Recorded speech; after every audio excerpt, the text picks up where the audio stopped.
She woke up one morning, and he was gone. No fight, no goodbye, just an empty side of the bed. And a Venmo request for $1,800 rent. She paid it. Then she paid the next one, and the next one, for 1,127 days straight. This is how a psychopath turns love into an auto-pay subscription. Meet Ava, whose real name we're protecting. She's 26, a talented graphic designer, and by her own admission, a classic people pleaser. She met a guy named Lucas on Hinge, and what followed was 6 weeks of the most intense love bombing you've ever heard of.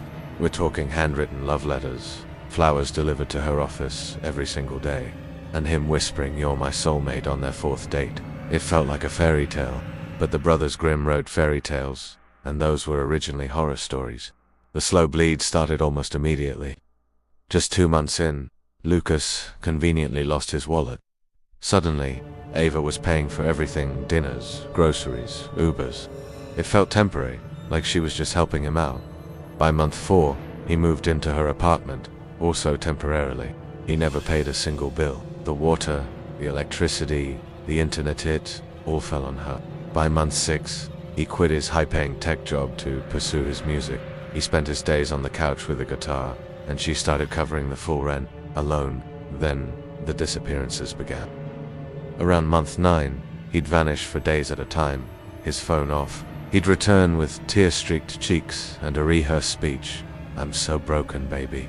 Only you understand me. You're the only one who's ever really seen me." And Ava didn't feel used.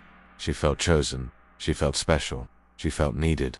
She thought she was the anchor in his storm, not realizing she was the ship he was sinking. Then came the final disappearance. It was a Tuesday morning. He kissed her goodbye, looked deep into her eyes, and said, "I love you forever." He never came home. His phone went straight to voicemail. His Instagram was deleted. When she frantically called his friends, their answers were chillingly similar. "We never really knew him, to be honest." The man she'd built her world around had evaporated. But the lease, with both their names on it, was very real, and the rent was due in 5 days. This is where the story goes from a toxic relationship to a 3-year auto-pay nightmare. On day 5, her phone buzzed. It was a Venmo request from Lucas. The memo line just said, "rent," and in a state of shock and misplaced hope, she paid it. Maybe this was a test. Maybe he'd come back if she just proved she was still there for him. The next month, another request arrived. She paid it. At the 6-month mark, he sent his first and only text, "Thank you for still believing in me." Ava broke down, crying with what she thought was relief, and she paid. A year after he vanished, she worked up the courage to text him, "Can we talk?"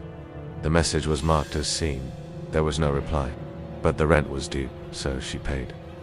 By year 2, the landlord was threatening eviction. The rent had gone up, and Ava, already stretched thin, took a second job bartending on weekends just to keep the apartment she now lived in alone. She was exhausted, broke, and heartbroken, but the thought of him having nowhere to go if he returned was unbearable. Incredibly, in year 3, her lease was up and she finally moved into a smaller, cheaper place. Bashir kept paying his portion of the rent on the old apartment after he presumably moved back in. She was paying rent for a ghost in a home she no longer lived in, all based on the fear that he might come back and be homeless. The total amount of money she transferred to him after he disappeared was $63,400. How does this even happen? This wasn't just a bad breakup. It was a masterclass in dark psychology. First, he established a trauma bond using intermittent reinforcement. The cycle of his dramatic disappearances, followed by intense, loving reunions, created a powerful, addiction-like connection. He made her feel like the only one who could save him. Second, he used future faking. He'd talk constantly about their future in that apartment. "We'll have a family here one day," he'd say, painting a picture so vivid she couldn't let it go. Third, this was the sunk cost fallacy on steroids.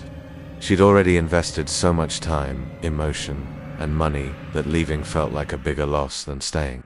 And finally, he perfected the art of guilt-tripping from a distance. That single text, "Thank you for still believing in me," was a weapon. It wasn't an apology. It was a strategic move to reinforce her role as his savior. He effectively turned her empathy into an ATM with an unlimited guilt overdraft. Then, on one random Tuesday, 3 years and 27 days after he left, the cycle broke. The familiar Venmo request popped up on her screen, rent. But this time, something was different. She just stared at it. For 42 minutes, she sat there, looking at the notification that had controlled her life for over 1,000 days. Then, with a trembling finger, she hit decline. Then she blocked his number, blocked him on Venmo, blocked the ghost of his old social media profiles. She called her old landlord and started the legal process to get her name removed from the lease for good. That first night, she didn't sleep. She threw up from the sheer anxiety of breaking the pattern. The guilt was suffocating, but she never paid again. So, where are they now? Lucas is currently living in Thailand with a new girlfriend. He posts content about manifestation and living an authentic life. Ava is 18 months no contact. She's paid off the mountain of debt she accumulated. She's in therapy, healing from the complex trauma. And she adopted a rescue dog she named Closure. She didn't lose 3 years and over $63,000. She paid the most expensive tuition in the world to learn that some people will weaponize your heart and call it love. If you're still paying for someone who's already gone, close the tab. Your heart is not a subscription service. If you've ever escaped your own ghost, drop I stopped paying in the comments below. Your story matters. And make sure to subscribe, because the next story we're covering is even worse.